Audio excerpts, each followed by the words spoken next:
Hi, I'm Justin. Also, I hate the way my voice sounds, so if you can do whatever Photoshop does to voices, make me sound awesome. And this is my lovely friend, The beauty in the eyes of the beholder, and it's just about getting into the seat of being the beholder. Hayley. I don't think you have to be particularly perceptive.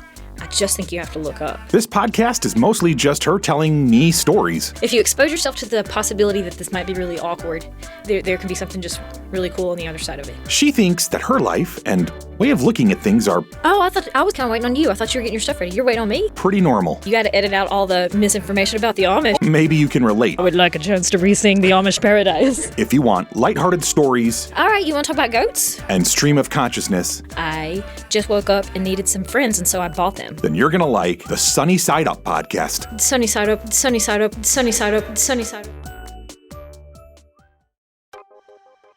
So, if you're at all like me, you may feel that you're living in a world that can be a bit overwhelming and confusing at times. I'm also a huge fan of podcasts, documentaries, docudramas, stories, and of just information in general. Between all of that and the social media and news, sometimes our brains can feel like they're on overload. Hayley and I hope that this podcast can be something of an antidote to all of that. Like little jello shots of joy and distraction. None of it is too serious or really too informative. Mostly it's just two friends who have conversational chemistry talking about whatever enters the minds of relatively ADHD people. We hope you enjoy. We mentioned in the past Oh, that... and keep in mind anything that's happening on the farm on Hayley's Oh my God, Miranda stealing the eggs. Miranda. Oh my God, Miranda stealing the eggs. I know, I don't want to bore people with barnyard facts, but that was so fascinating to me. And I've been gone since yesterday, so I wonder, she could be up to a dirty dozen by now, but I explain it to you, she's broody, which means she wants suddenly, instead of laying an egg every 28 hours or so, provided that she has 12 hours of sunlight, which is their typical schedule, she's decided that she just wants to sit on eggs. And she wants to incubate them and then hatch. And I forget how many days. It's a little over a month for them to, sitting on the eggs for them to hatch. If you don't want your hen to have babies, then you have to interrupt that. Every time you see her, toss her off the nest. Make her get up and exercise. And as her undercarriage cools off, her hormone levels will shift and she'll kind of snap out of it. You can shift her hormones, manipulate the nature. Yeah. It does not make them happy. They get so angry with you and they will cluck in defiance. But she was broody and I was like, whatever.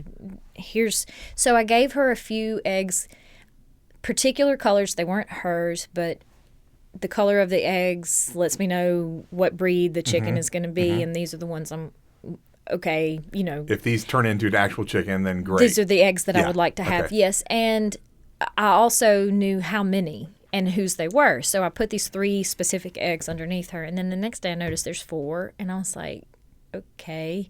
And then the next day there's 5. And they're not coming out of her. They're different colors, yes. Okay. She is a dark brown egg layer, which is why her name is Miranda. She's a copper Moran. The eggs are blue. So they're laid by an Americana. And I can't figure this out because the laying basket is a horizontal, hanging up on a wall. They have to climb a little ladder thing to get up to it. So is the chicken sitting in the box with her laying the egg in the same space? What's going on? Yeah. What I found out is that a chicken can take an egg out of someone else's nest and tuck it under her wing like a football and move it. She can carry it into her own nest to enhance her clutch, make it as big as she wants, even climbing the ladder. Which is incredible. Yes. Who would think that a chicken wing has that kind of almost hand, what is that called, where it's the ability to manipulate things is there's a word for it that I'm trying to think of. Anyways, that a wing has the dexterity. Yeah, that's a great word. Has the dexterity to be able to manipulate and hold.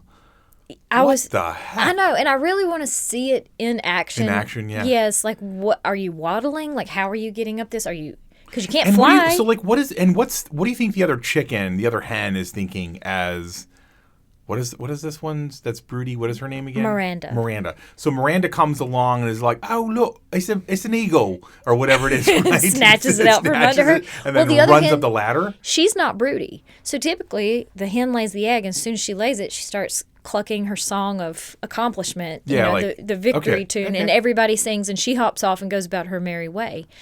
So I don't have any other Broody hens at the moment. There's nobody really fighting for this. Okay. So it's free access. Okay. And I guess we should just be glad that she's only taking those. But she was up to 9 eggs whenever I left. Because at some point I'm like, go ahead. I want to see how. Just what happens. Yes. Yeah. The survival rate of chickens free ranging at our house is not fantastic, so I'm not concerned about being overrun. I'm like, go ahead, do what you must. Sick Miranda. Wow. Yeah, I don't want to wear people out with barnyard stories, but that's a fascinating fact. Yeah. Like, you should keep your eyes on chickens because you just don't know what they might be carrying. Yeah. Like, you hear about women shoplifting hams from the grocery store. Yes. And it's like, how? Yes. And they say they stuff it up their dress and snuck it out. I'm like, How? Again, how? Yes. That was in the newspaper, so I knew it had to be true, right? But anyway. No, Miranda. I had a great, on my other podcast, I had a great story where someone was in line behind a lady who had shoved a ham up her moo-moo, and she said, always a ham. Yeah, so this large, multi-pound piece of frozen, by the way, like that is uncomfortable, comes thudding out and skidding across the floor, and she goes, "Oh, I didn't realize that was in there." Oh, no. That's not the way to hide your crime. I know. Goodness, just be like, I didn't have enough hand space. I was just trying to carry it to the register. Like, come up with anything besides, I didn't realize that was in there. I mean, at that point, you have to think, like, probably not her first rodeo. And someone who's willing to take a 20-pound ham, frozen freaking ham, waddle it to the register, shovel it up into their moo-moo, and to have the girth and the heft to put folds of your own meat around that meat and keep your moo-moo in place. I mean, give her a ham. She earned it. She earned that ham. And I don't know anybody else that wants to probably touch the ham after that. So I feel like... That's true. Yeah. I mean, it's lost at that point. It is. Also makes you want to be really careful about the hams you pick up at the grocery store. You don't know where that's been. That's true. Hello, lovely friends. Thank you so much for hanging out with us.